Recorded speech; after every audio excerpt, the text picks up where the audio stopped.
Situation at present ಅಲ್ಲಿ ಹೇಗಿದೆ ಅನ್ನೋದನ್ನ ನೋಡೋಣ. ಸರೆಂಡರ್ ಕಾರ್ಡ್ ಅನ್ನ ತಗೊಂಡಿದ್ದೀನಿ. ಸರೆಂಡರ್ ಟು ಪ್ರಯರ್ ಅಂತ ಕೊಡ್ತಾ ಇದ್ದಾರೆ. ನೀವು ಪ್ರಯರಿನ ಕಡೆಗೆ ಹೆಚ್ಚು ಗಮನವನ್ನ ಕೊಡಿ, ಸ್ವಲ್ಪ ದೇವರ ಕಡೆಗೂ ಹೆಚ್ಚು ಗಮನವನ್ನ ಕೊಡ್ಬೇಕಾಗತ್ತೆ.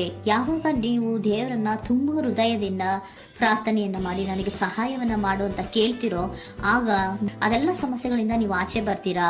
ಮಾಡೋದ್ರಿಂದ, ದೇವರನ್ನ ನೀವು ಧ್ಯಾನ ಮಾಡೋದ್ರಿಂದ ನಿಮ್ಗೆ ಏನ್ ಸಿಗುತ್ತೆ, ಯಾವುದೇ ರೀತಿಯ ಗೊಂದಲಗಳಿಗೆ ಅಥವಾ ಯಾವುದೇ ರೀತಿಯ ಸಮಸ್ಯೆಗಳು ನಿಮ್ಮಲ್ಲಿ ಇದ್ರೂ ನಿಮ್ಮ ಲವ್ ಲೈಫಿನ ವಿಚಾರವಾಗಿ ನಿಮ್ಗೆ ಆನ್ಸರ್ಗಳು ಸಿಗುತ್ತೆ, ಮತ್ತೆ ಸಪೋರ್ಟ್ ಕೂಡ ನಿಮ್ಗೆ ದೇವ್ರ ಕಡೆಯಿಂದ ಸಿಗುತ್ತೆ ಅನ್ನುವಂತಹದ್ದು ನಿಮ್ಗೆ ಹೇಳ್ತಾ ಇದ್ದಾರೆ. ಅಟ್ ಪ್ರೆಸೆಂಟ್ ಅಲ್ಲಿ ಲವ್ ಸಿಚುಯೇಷನ್ ನಿಮ್ಗೆ ಬಾಟಮ್ ಆಫ್ ದ ಟಕ್ ಬಂದಿರುವಂತಹದ್ದು ರೆಫ್ಯೂಸಿಂಗ್ ಆಫರ್. ಯಾವುದೋ ಕೆಲವೊಂದು ನಿಮ್ಮ ಲವ್ ಲೈಫಿನ ವಿಚಾರವಾಗಿ ಆಫರ್ಗಳನ್ನ ರೆಫ್ಯೂಸ್ ಮಾಡ್ತಾ ಇರುವಂತಹದ್ದು ಅಥವಾ ಮಿಸ್ಡ್ ಆಪರ್ಚುನಿಟಿ ಅನ್ನುವಂತಹದ್ದು ರೆಪ್ರೆಸೆಂಟ್ ಆಗ್ತಾ ಇದೆ. ಯಾಕೋ ನೀವು ಮಿಸ್ ಮಾಡ್ಕೋತಾ ಇದ್ದೀರಾ ಕೆಲವೊಂದು ಆಫರ್ಸ್ ಗಳನ್ನ ಅನ್ನುವಂಥದ್ದು ರೆಪ್ರೆಸೆಂಟ್ ಆಗ್ತಾ ಇದೆ. ಏನೋ ಒಂದು ರೀತಿಯ ಧ್ಯಾನ ಮಾಡ್ತಾ ಇರುವಂತದ್ದು, ಚಿಂತೆಯನ್ನ ಮಾಡ್ತಾ ಇರುವಂತದ್ದು ರೆಪ್ರೆಸೆಂಟ್ ಆಗ್ತದೆ. ಪಾಸ್ಟಿನಲ್ಲಿ ನಿಮ್ಮ ಲವ್ ಲೈಫಿನ ವಿಚಾರವಾಗಿ ಒಂದು ನ್ಯೂ ಐಡಿಯಾ ಇತ್ತು, ಏನೋ ಒಂದು ರೀತಿಯ ಹೊಸ ಐಡಿಯಾಗಳನ್ನ ಮಾಡ್ಕೊಂಡಿದ್ರಿ. ಲವ್ ಲೈಫಿನ ವಿಚಾರವಾಗಿ ನಿಮ್ಮ ಆಪರ್ಚುನಿಟಿ ಕೂಡ ಚೆನ್ನಾಗಿಯೇ ಇತ್ತು. ಆದ್ರೆ ನಿಮ್ಮ ಲವ್ ಲೈಫಿನ ವಿಚಾರದಲ್ಲಿ ಕಿಂಗ್ ಆಫ್ ಸೋರ್ಟ್ಸ್, ನೀವೇನನ್ನ ನಿಮ್ಮ ಲವ್ ಲೈಫಿನ ವಿಚಾರವಾಗಿ ಏನನ್ನ ಎಕ್ಸ್ಪೆಕ್ಟ್ ಮಾಡಿದೀರಾ ಪಾಸ್ಟಿನಲ್ಲಿ ಅಂದ್ರೆ, ಲವ್ ಲೈಫಿನಲ್ಲಿ ಒಂದು ಕ್ಲಿಯರ್ ಇರಬೇಕು, ಕ್ಲಾರಿಟಿ ಇರಬೇಕು, ಮತ್ತೆ ಯಾವುದೇ ವಿಚಾರ ಕೂಡ ನಿಮ್ಮ ಲವ್ ಲೈಫಿನ ವಿಚಾರದಲ್ಲಿ ಮುಚ್ಚುಮರೆ ಅನ್ನೋದು ಇರಬಾರ್ದು. ಸ್ಪಷ್ಟವಾಗಿರ್ಬೇಕು, ಸ್ಪಷ್ಟವಾಗಿ ಹೇಳ್ಬೇಕು, ಏನ್ ಹೇಳ್ಬೇಕೋ ಅದು ಸ್ಪಷ್ಟವಾಗಿ ಹೇಳ್ಬೇಕು ಅನ್ನುವಂತಹದ್ದು ಎಕ್ಸ್ಪೆಕ್ಟ್ ಮಾಡುವಂತಹದ್ದು ಪ್ರೀತಿಯ ವಿಚಾರದಲ್ಲಿ. ಮತ್ತೆ ಕ್ಲಿಯರ್ ಆಗಿರ್ಬೇಕು. ಏನು ಅಂದ್ರೆ ನಿಮ್ಮ ಲವ್ ಲೈಫಿನಲ್ಲಿ ಒಂದು ಸ್ಟ್ರಾಂಗ್ ಆಗಿರ್ಬೇಕು, ಸ್ಟ್ರಾಂಗ್ ಬಾಂಡೇಜ್ ಇರಬೇಕು, ಮತ್ತೆ ಯಾವುದೇ ರೀತಿಯ ಚೈಲ್ಡಿಶ್ ಬಿಹೇವಿಯರ್ ಅನ್ನ ಮಾಡಬಾರ್ದು ಅನ್ನೋದು ಪಾಸ್ಟಿನಲ್ಲಿ ನೀವು ಎಕ್ಸ್ಪೆಕ್ಟ್ ಮಾಡಿರೋಂಥದ್ದು ರೆಪ್ರೆಸೆಂಟ್ ಆಗ್ತಾ ಇದೆ. ನೀವು ಅದೆಲ್ಲ ಎಕ್ಸ್ಪೆಕ್ಟ್ ಮಾಡಿದಾಗ ಯಾವಾಗ ನಿಮ್ಗೆ ಅದು ಸರಿ ಹೋಗಲ್ಲ ಅನಿಸ್ತೋ ಆಗ ನೀವು ಪ್ರೀತಿಯಿಂದ ಮುಂದೆ ಬಂದಿರುವಂತಹದ್ದು ಬಿಟ್ಟು ಮುಂದೆ ಬಂದಿರುವಂತಹದ್ದು ರೆಪ್ರೆಸೆಂಟ್ ಆಗ್ತದೆ. ಮೋಸ್ಟ್ ಪ್ರಾಬಬಲಿ ನಿಮ್ಮ ಕೆಲವೊಬ್ಬರಿಗೆ ಈಗ ಆಲ್ರೆಡಿ ಕೆಲವೊಂದು ರೀತಿಯ ಬ್ರೇಕಪ್ ಗಳು ಆಗಿರಬಹುದು, ಕಮ್ಯುನಿಕೇಶನ್ ಇಲ್ಲದೆ ಇರುವಂತಹದ್ದು ರೆಪ್ರೆಸೆಂಟ್ ಆಗ್ತಾ ಇದೆ. ಮೋಸ್ಟ್ ಪ್ರಾಬಬಲಿ ನೀವು ಇವಾಗ ಇಬ್ರು ಕೂಡ ನೀವು ಮಾತಾಡದೆ ಇರುವಂತಹದ್ದು ರೆಪ್ರೆಸೆಂಟ್ ಆಗ್ತಾ ಇದೆ. ಸೊ ಯಾವುದೇ ರೀತಿಯ ಕಾಂಟ್ಯಾಕ್ಟ್ ಅಲ್ಲಿ ಇಲ್ಲದೆ ಇರುವಂತಹದ್ದು ರೆಪ್ರೆಸೆಂಟ್ ಆಗ್ತಾ ಇದೆ. ನೋಡಿ, ಮುಂದೆ ಬರ್ತಾ ಇರುವಂತಹದ್ದು ರೆಪ್ರೆಸೆಂಟ್ ಆಗ್ತಾ ಇದೆ. ಯಾಕೋ ತುಂಬಾ ಬೇಜಾರಲ್ಲಿ ಇರುವಂತಹದ್ದು. ಪಾಸ್ಟಿನಲ್ಲಿ ಕೂಡ ನೀವು ಲವ್ ಲೈಫಿನ ವಿಚಾರವಾಗಿ ಕೆಲವೊಬ್ರು ಬೇಜಾರಲ್ಲಿ ಇರುವಂತಹದ್ದು ರೆಪ್ರೆಸೆಂಟ್ ಆಗ್ತಾ ಇದೆ. ಯಾಕೋ ಕ್ಲಾರಿಟಿ ಇಲ್ಲ, ಕ್ಲಿಯರ್ ಆಗಿರ್ಬೇಕು, ಸ್ಪಷ್ಟವಾಗಿರ್ಬೇಕು, ಏನ್ ಮಾತಾಡಿದ್ರು ಅದರಲ್ಲಿ ಯಾವುದೇ ರೀತಿಯ ಮುಚ್ಚುಮರೆ ಇರಬಾರ್ದು ಅನ್ನೋದು ನೀವು ಎಕ್ಸ್ಪೆಕ್ಟ್ ಮಾಡುವಂತಹದ್ದು. ಪಾಸ್ಟಿನಲ್ಲಿ ಕೂಡ ನಿಮ್ಗೆ ಸ್ವಲ್ಪ ಬೇಜಾರುಗಳಾಗಿರುವಂತಹದ್ದು ರೆಪ್ರೆಸೆಂಟ್ ಆಗ್ತಾ ಇದೆ. ಅಟ್ ಪ್ರೆಸೆಂಟಿನಲ್ಲಿ the moon card, 9 of swords, 6 of swords ಬಂದಿದೆ. ಮೂನ್ ಕಾರ್ಡ್ ಏನನ್ನ ರೆಪ್ರೆಸೆಂಟ್ ಮಾಡುತ್ತೆ? ಇಲ್ಯೂಷನ್ ಅನ್ನ ರೆಪ್ರೆಸೆಂಟ್ ಮಾಡುತ್ತೆ, ಕೆಲವೊಂದು ರೀತಿಯ ಭ್ರಮೆಗಳನ್ನ ರೆಪ್ರೆಸೆಂಟ್ ಮಾಡುತ್ತೆ, ಆತಂಕಗಳನ್ನ ರೆಪ್ರೆಸೆಂಟ್ ಮಾಡುತ್ತೆ.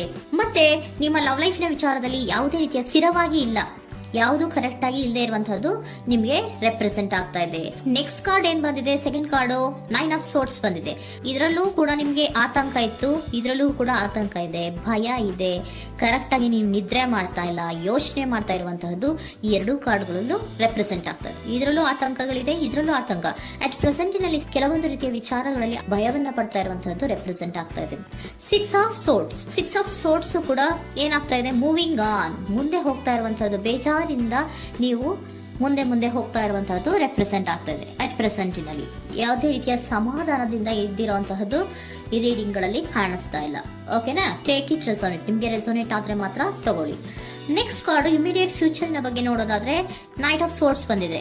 ಅಂದ್ರೆ ಈ ಕೆಲವು ಬೇಜಾರುಗಳಿಂದ ಏನ್ ಈ ಮೂವ್ ಆನ್ ಆಗ್ತಾ ಇದ್ದೀರಲ್ವಾ, ಕೆಲವೊಂದು ವಿಚಾರಗಳನ್ನ ಕ್ವಿಕ್ ಥಿಂಕಿಂಗ್ ಅನ್ನ ಮಾಡಿ ನೀವು ಮುಂದೆ ಬರುವಂತಹದ್ದು, ಕೆಲವೊಂದು ಆಕ್ಷನ್ಸ್ ಗಳನ್ನ ತಗೊಳ್ಳುವಂತಹದ್ದು ರೆಪ್ರೆಸೆಂಟ್ ಆಗ್ತಾ ಇದೆ. ನಿಮ್ಮ ಲವ್ ಲೈಫಿನ ವಿಚಾರವಾಗಿ ಕ್ವಿಕ್ ಥಿಂಕಿಂಗ್ ಅನ್ನ ಮಾಡಿ ಏನ್ ಮಾಡ್ಬೇಕು, ಹೇಗ್ ಮಾಡ್ಬೇಕು ಅಂತ ಕ್ವಿಕ್ ಥಿಂಕ್ ಅನ್ನ ಮಾಡಿ ನೀವು ಮುಂದೆ ಬರುವಂತಹದ್ದು, ಮತ್ತೆ ಕೆಲವೊಂದು ರೀತಿಯ ಆಕ್ಷನ್ ಗಳನ್ನ ತಗೋತಾ ಇರುವಂತಹದ್ದು ರೆಪ್ರೆಸೆಂಟ್ ಆಗ್ತಾ ಇದೆ. ಕ್ವೀನ್ ಆಫ್ ಕಪ್ ಏನನ್ನ ರೆಪ್ರೆಸೆಂಟ್ ಮಾಡುತ್ತೆ? ಬಹಳ ಕೇರಿಂಗ್ ಅನ್ನ ರೆಪ್ರೆಸೆಂಟ್ ಮಾಡುತ್ತೆ. ಏನಿರ್ಬೇಕು ಲವ್ ಲೈಫಿನ ವಿಚಾರದಲ್ಲಿ? ನೋಡಿ, ನೀವು ನೋಡ್ತಾ ಇರೋದು ಹೇಗ್ ನೋಡ್ತಾ ಇದ್ದೀರಾ? ನಿಮ್ಮ ಲವ್ ಲೈಫಿನ ವಿಚಾರದಲ್ಲಿ ಏನಿರ್ಬೇಕು ಅಂತ ಎಕ್ಸ್ಪೆಕ್ಟ್ ಮಾಡ್ತೀರಾ? ಸ್ವಲ್ಪ ಸ್ಟೇಬಲ್ ಆಗಿರ್ಬೇಕು, ಬಹಳ ಕೇರಿಂಗ್ ಇರ್ಬೇಕು, ಎಮೋಷನಲ್ ಇರ್ಬೇಕು ಅದರಲ್ಲಿ ಅನ್ನುವಂಥದ್ದು ನೀವು ಎಕ್ಸ್ಪೆಕ್ಟ್ ಮಾಡುವಂಥದ್ದು. ಈ ನಿಯರ್ ಫ್ಯೂಚರ್ ನಲ್ಲಿ ನೀವು ಆ ರೀತಿ ಎಕ್ಸ್ಪೆಕ್ಟ್ ಮಾಡುವಂತಹದ್ದು. ನೆಕ್ಸ್ಟ್ ಕಾರ್ಡ್ ಬಂದಿರುವಂತಹದ್ದು ಏರೋಫೆಂಟ್ ಕಾರ್ಡ್ ಬಂದಿದೆ. ಏರೋಫೆಂಟ್ ಕಾರ್ಡ್ ಏನನ್ನ ರೆಪ್ರೆಸೆಂಟ್ ಮಾಡುತ್ತೆ? ಕೆಲವೊಂದು ವಿಚಾರಗಳ ಬಗ್ಗೆ ತಿಳ್ಕೊತಾ ಇರುವಂತಹದ್ದು, ಏನೋ ಕೆಲವು ವಿಚಾರಗಳ ಬಗ್ಗೆ, ನಿಮ್ಮ ಲವ್ ಲೈಫಿನ ವಿಚಾರಗಳ ಬಗ್ಗೆ ತಿಳ್ಕೊತಾ ಇದ್ದೀರಾ.